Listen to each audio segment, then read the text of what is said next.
آپ سب کو خداوند یسوع مسیح ناصری کے نام میں تحسین و شکاینا کا سلام، اور خداوند آپ سب کو بڑی برکت دے۔ خداوند یہوہ پاک خدا کا مقدس نام مبارک ٹھہرے۔ ہم تعریف کرتے ہیں اپنے بادشاہ کی، اپنے خالق اور مالک کی، جو ہمارا بادشاہ ہے، ہمارا چھڑانے والا بچانے والا خداوند ہے۔ ہم روحانی جنگ کے سلسلہ اسٹڈی کر رہے ہیں، ایک دو سوالات ہیں وہ بھی میں ڈسکس کروں گا۔ تھوڑا سا یہ بھی بتانا چاہوں کہ اب موقع ہے کہ ہم اپنے ذات کے ساتھ، اپنی زندگی کے ساتھ، اپنے بچوں کے ساتھ، اپنے کلیسیا میں سیریسلی چلیں، کیونکہ میں نے دیکھا ہے کہ پرابلم جو میں اس کو اینالائز کرنا چاہ رہا تھا کہ پرابلم کہاں پر ہے، ہم کیوں شکست کھاتے جاتے ہیں، ہم کیوں پرابلمس کا شکار ہیں۔ جیسے ہم نے پچھلے دنوں میں اسٹڈی بھی کی بت پرستی کی عیدوں کے حوالے سے، ایسی رسومات کے حوالے سے جو ہماری کلیسیاؤں کا حصہ ہے۔ تو نتیجہ بہت سارے ویسے نتیجوں پہ میں آیا ہوں، لیکن ایک نتیجہ یہ بھی ہے کہ ہم میں سے کوئی بھی یا بہت سارے لوگ جو ہیں، کوئی بھی تو نہیں کہنا چاہیے، ہم میں سے بہت سارے لوگ ہیں وہ سیریس نہیں ہیں، وہ ہر چیز کو بہت لائٹلی لیتے ہیں۔ مثلا اگر کہا جائے کہ یہ تو بت پرستی ہے تو کہتے ہیں چھوڑیں جی، یہ تو بس کوئی بات نہیں، اب تو بن گیا ہوا نا سلسلہ اور چل رہا ہے سلسلہ، بس چلنے دیں۔ نہیں، غیر مذاہب کے ساتھ جو اٹھنا بیٹھنا نہیں، کہتے ہیں نہیں چھوڑیں اس کو، کوئی ایسی بات نہیں، یہ ہمیں مسیح نے محبت کرنا سکھایا۔ پھر کہ یہ یونٹی ہے، یہ سارے چرچوں نے اتحاد کر لیا ہے، باقی غیر مذاہب کے ساتھ بھی ہمیں اتحاد کرنا ہے، ہمیں مسیح محبت دکھانی ہے۔ ہر ایک چیز میں ہم مسیحی محبت دکھانے کے چکر میں ہم خدا کی محبت کو بھول جاتے ہیں۔ بائبل کہتی ہے کہ پہلے خدا سے پیار کرو۔ دو حکم جو ہیں سب سے بڑے، جیسے مسیح نے کہا تھا کہ خداوند اپنے سارے دل سے، خداوند سے اپنے سارے دل، اپنی ساری جان، اپنی ساری طاقت اور عقل سے پیار کر۔ یعنی کہ ہم زندگی میں جو کچھ بھی کریں، ہمیں سب سے پہلے خدا کا پیار، خدا کی ذات، خدا کی غیرت، خدا کی خواہش، خدا کی سوچ، خدا کا منصوبہ، یہ ہمارے ذہن میں ہونے چاہیے، اور پھر لکھے کہ اپنے پڑوسی سے اپنی مانند محبت کر۔ ہاں، لیکن ایک چیز میں دکھانا چاہتا ہوں آپ سب کو، وہ یہ ہے کہ اگر انسان سے پیار کرنے کے چکر میں خدا کی غیرت، خدا کی عزت، خدا کی کلام کی سچائیاں، خدا کے کلام کے اصول آڑے آتے ہیں، تو پھر خدا اس چیز سے خوش نہیں ہوتا۔ ہم انسان کے پیار کے چکر میں خدا کو یا خدا کے سے جڑی ہوئی باتوں کو جھٹلا نہیں سکتے۔ اگر میں گناہ میں پڑھ کے انسان کی یا انسانی محبت یا دنیا سے محبت ظاہر کرتا ہوں، تو پھر یہ ٹھیک نہیں ہے، کیونکہ پھر وہ بات وہیں پہ صادق آئے گی کہ اگر ہم نے اپنی جان کا نقصان کر لیا اور ساری دنیا کو حاصل کر لیا تو پھر کیا فائدہ ہے۔ یہاں پر مقصد دنیا کو جیتنا یا دنیا کو حاصل کرنا نہیں ہے، یہاں پر مقصد خدا کو، خدا کی سوچ کو، خدا کی خوشنودی کو، خدا کی مقبولیت کو جیتنا ہے۔ اور آپ یہ دیکھیں کہ پولس رسول کہتا ہے کہ اگر میں خدا کا بندہ ہوں تو پھر میں آدمیوں کو خوش نہیں کروں گا۔ تو اب پولس رسول بھی تو لائٹلی لے سکتا تھا، لیکن انہوں نے کہا کہ نہیں، میں ایسا نہیں ہوں۔ جیسے کل ہارون بھائی نہمیہ کے بارے میں بتا رہے تھے، نہمیہ 13 باب میں، کہ کس طرح نہمیہ نے ان لوگوں کو جو کہ سلیک کر رہے تھے، دیر از اے اسپرٹ آف سلیکنگ جس کو کہتے ہیں، جو کہ سستی کی روح ہے، جو کہ انسان کو کمپلیسنٹ بنا دیتی ہے، جو کہ انسان کو ہر چیز کو لائٹلی لینے پر، جس کو نرم نیم گرمی کی روح کہتے ہیں، کہ نہ تو ہم سرد ہوتے ہیں نہ گرم ہوتے ہیں، ہم دونوں کشتیوں میں پاؤں رکھنا چاہتے ہیں، ہم جو ہے وہ دونوں طرح کی سوچ کا جو ہے وہ ساتھ دینا چاہتے ہیں، کیونکہ ہم خدا کو بھی راضی رکھنے کے چکر میں پڑے رہتے ہیں اور ساتھ ساتھ انسان کا بھی منہ ہمیں مارتا ہے۔ لیکن یہ جو ہارون بھائی بتا رہے تھے کہ کس طرح نہمیہ نے ان لوگوں کو تھپڑ مارے، ان کے لٹرلی یہ نہیں کہ ان کو باتوں سے تھپڑ مارے، ان کے بال کھینچے، ان کو تھپڑ مارے جو خدا کے حکموں کو نہیں مان رہے تھے، اور ان سے جھگڑا کیا، ان کو جو ہے وہ بہت سخت سست کہا، ان کے ساتھ جو ہے ان کو تنبیہ کی۔ آپ امیجن کریں کہ آپ کے پاسٹر جو ہیں آپ کے بالوں کو پکڑ کے کھینچے، آپ کو تھپڑ ماریں کہ آپ کیوں گناہ کرتے ہیں، آپ کیوں نشے بازیاں نہیں چھوڑ رہے، آپ کیوں غیر قوموں کے اندر جا کے گھستے ہیں، آپ کیوں جو ہے وہ غلط تعلیمات کو مان رہے ہیں۔ لیکن پرابلم یہ ہے کہ بہت سارے خادموں کو بھی کسی نہمیہ کی ضرورت ہے جو ان کو بھی تھوڑا سا اس طرح تھپڑ مار دے تاکہ وہ تھوڑے ہوش میں آئیں، کیونکہ جب تک ہمیں نہیں پڑیں گی تب تک ہم ہوش میں نہیں آئیں گے۔ اور نہمیہ کا کتنا مشکل رول ہے کہ اس نے ایسا کیا کہ اس نے لٹرلی مار کے ان کو ٹھیک کیا، جیسے ایک باپ اپنے بچوں کو مارتا ہے ڈنڈے سے اور ان کی تنبیہ کرتا ہے، ویسے ہی نہمیہ نے کیا. ہماری قوم کو جو ہے ایسے ہی چند تھپڑوں کی ضرورت ہے جو خدا کی طرف سے پڑھنے والے ہیں.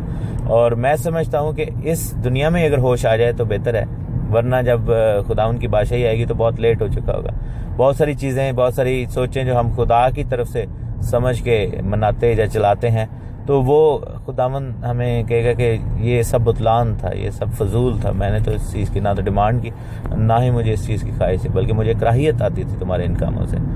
سو میرے عزیزو, ہمیں سیریس ہونا پڑے گا اپنی زندگی کے ساتھ. ہمارے بچوں کی, ہماری اپنی زندگی, ہماری برکتیں داؤ پر لگی ہوئی ہیں. ہماری کلیسیا کی جو ہے یونٹی داؤ پر لگی ہوئی ہے, اصل یونٹی جو ہے وہ داؤ پر لگی ہوئی ہے. لیکن ابلیس اپنا کام کرتا جا رہا ہے. سو یہ روحانی جنگ جو ہے یہ basically it's a serious business. لوگ جو ہیں یہ اس چیز کو ریئلائز نہیں کرتے. اس میں ہی میں سوال کا جواب بھی دوں گا.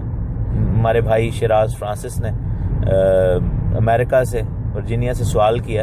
انہوں نے کہا کہ بچے جو ڈسیبل پیدا ہوتے ہیں وہ کیوں پیدا ہوتے ہیں. میں اس کا ضرور جواب دوں گا.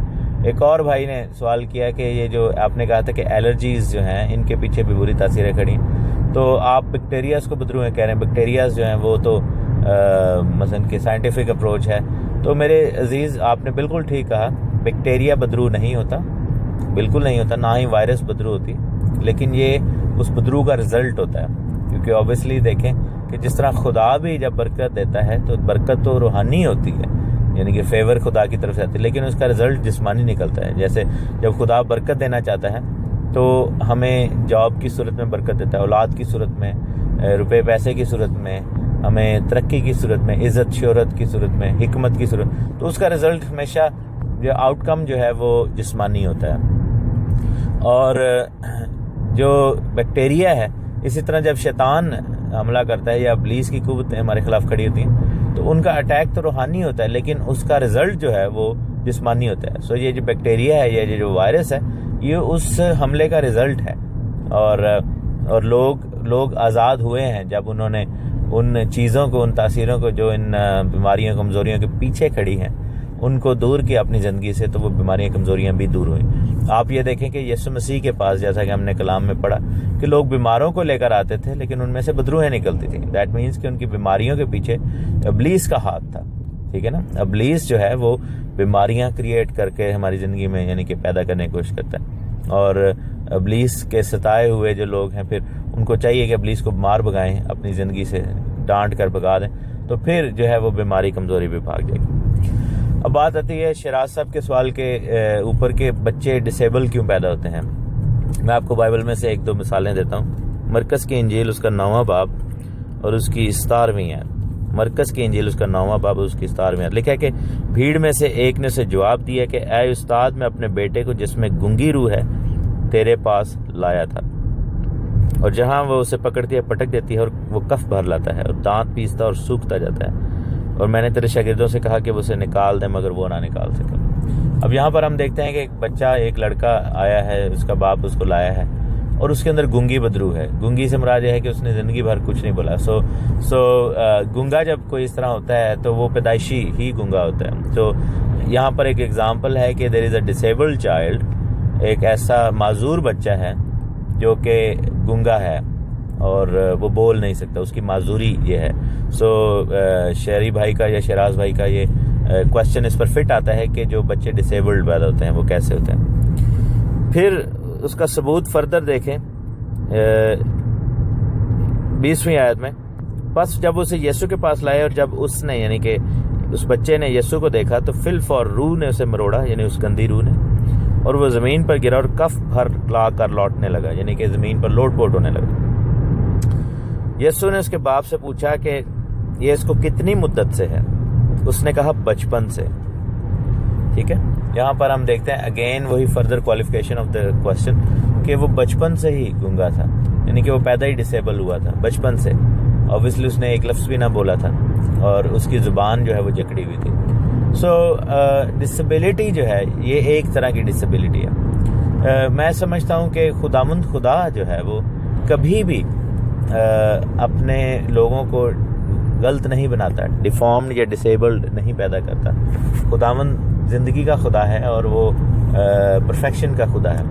لیکن یہ جو ڈسیبلٹیز آتی ہیں بیسیکلی یہاں پر خداوند یسوع مسیح نے کیوں پوچھا؟ حالانکہ خداوند کو معلوم تھا خداوند کو کہ بچہ جو ہے وہ، خداوند تو خدا ہے، تو یسوع کو معلوم تھا، یہوشوا ہمشیاہ یعنی یسوع مسیح ناصری کو معلوم تھا کہ یہ بچہ جو ہے وہ بچپن سے ہی ایسا ہے. لیکن آگے جا کر کہتا ہے کہ وہ باپ کہتا ہے کہ اگر تو کچھ کر سکتا ہے تو ہم پر ترس کھا کر ہماری مدد کر. یسوع نے سچ کہا کہ اگر تو کر سکتا ہے، جو اعتقاد رکھتا ہے اس کے لیے سب کچھ ہو سکتا ہے. اس لڑکے کے باپ نے فی الفور چلا کر کہا کہ میں اعتقاد رکھتا ہوں، تو میری بے اعتقادی کا علاج کر.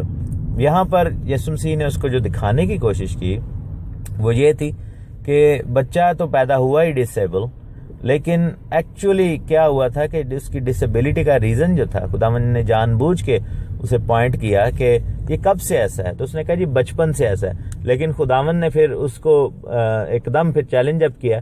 اس کو ریئلائزیشن ہوئی کہ وہ بچے کا تو کوئی قصور ہی نہیں ہے، قصور تو باپ کا تھا جس کی وجہ سے جو ہے وہ بچہ ایسا پیدا ہوا تھا. سو اس باپ نے جب دیکھا کہ اس کے اندر جو پرابلم ہے وہ بے اعتقادی کی پرابلم ہے، لیک آف فیتھ جو ہے، اس کا سن جو تھا وہ ایمان نہیں تھا رکھتا کسی چیز پر، بہت بے ایمان شخص تھا اور کم اعتقاد شخص تھا. اور اس شخص کے اس کام کی وجہ سے اس کی جو ہے کرس جو ہے، اس کی لعنت جو ہے وہ بچے پر آئی.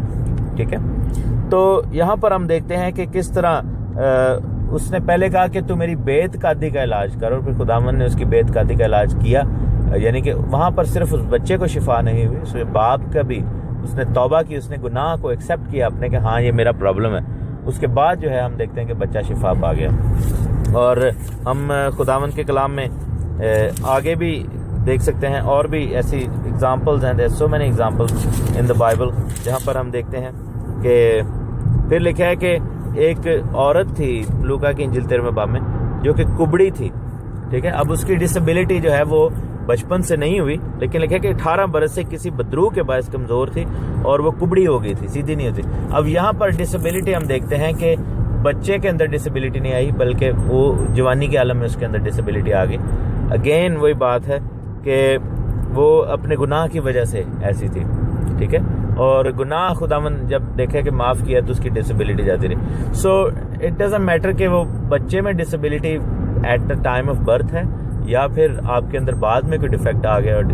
دا reason behind it the sin. ٹھیک ہے، سن جو ہے وہ ریزن ہے، is the sin, and sin is the reason behind every kind of problem. کیوں؟ کیونکہ گناہ جو ہے وہ خواہش جو ہے گناہ کو، اور گناہ جو ہے وہ بدرو کو دعوت دیتا ہے، اور بدرو جو ہے وہ بیماری کو دعوت دیتی ہے. جیسا کہ ہم نے ایک ٹریل بنایا تھا لاسٹ ٹائم، ہم نے سیکھا تھا کہ بری خواہشیں، بدی کی سوچیں گناہ کو لے کر آتی ہیں. گناہ جو ہے وہ بدرو کو لے کر آتا ہے، اور بدرو جو ہے وہ بیماری کو لے کر آتی ہے. سو یہاں پر جو آپ نے سوال کیا کہ بچے کیوں ڈسیبل پیدا ہوتے ہیں، اس کے بہت سارے ریزنز ہیں. ماں باپ میں لڑائی جھگڑا، ایک دوسرے کو قرض کرنا.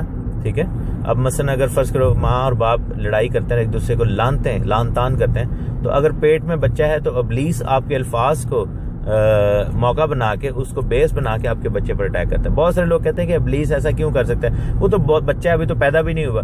تو میرے عزیزو، ابلیس کوئی رحم دل شخص نہیں ہے، وہ ہمارے سے نفرت کرتا ہے. اور آپ دیکھیں کہ ابلیس مسیحی قوم کے جو اولادیں ہیں ان پر حملہ کرتا ہے. جو مسیحی بہنیں ہیں ان کو چاہیے، اور مسیحی مرد جو ہیں جن کی بیویاں حاملہ ہیں، ان کو چاہیے کہ ان کے رحم کو، ان کے جو جس میں بچہ پل رہا ہے اس کے پیٹ کو، اس جگہ کو جو ہے وہ خداوند کے لہو میں چھپائیں، یہوشوا کے یسوع کے لہو میں چھپائیں، تاکہ بچوں کی حفاظت کی جائے. آپ یہ دیکھیں کہ جب بنی اسرائیل کے ساتھ ابلیس نفرت کرتا تھا تو ان کے بچوں کو وہ چاہتے تھے کہ پیٹ میں مروا دیں یا پیدا ہوتے ہی مروا دیں.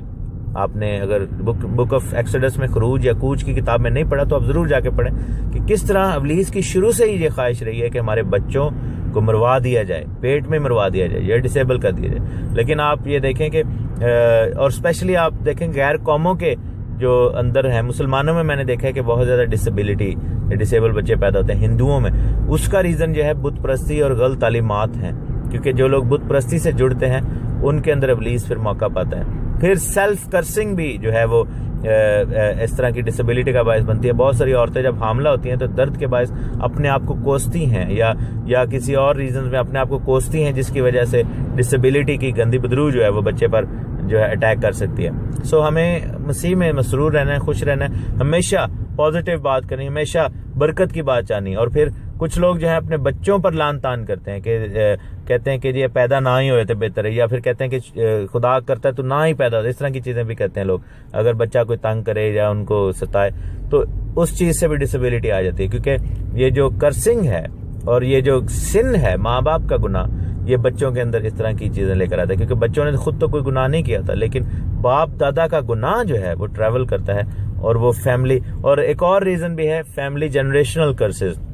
اگر آپ کے باپ دادا کسی جادوگری میں، بت پرستی میں یا اس طرح کی پریکٹسز میں رہے ہوں تو ان کے بچوں پر بھی جو ہے وہ جو ہے ڈسیبلٹی آتی ہے. سو اگر آپ کی فیملی میں بلڈ لائن میں ایسا کوئی ہے ماں کی طرف سے اور باپ کی طرف سے، 10 نسلوں تک پیچھے جائیں اور اس سب کی معافی مانگیں اور خداوند سے کہیں کہ خداوند میں اپنی 10 نسلوں تک پیچھے جاتا ہوں، اپنی ماں کی طرف اور باپ کی طرف، اور ان کے ہر گناہ کو اپنی زندگی سے علیحدہ کرتا ہوں، ان سول ٹائز کو، ان زنجیروں کو میں توڑتا ہوں، ان روحانی بندھنوں کو توڑتا ہوں اور اپنے آپ کو آزاد کرتا ہوں. پھر بچے ڈسیبل نہیں پیدا ہوتے.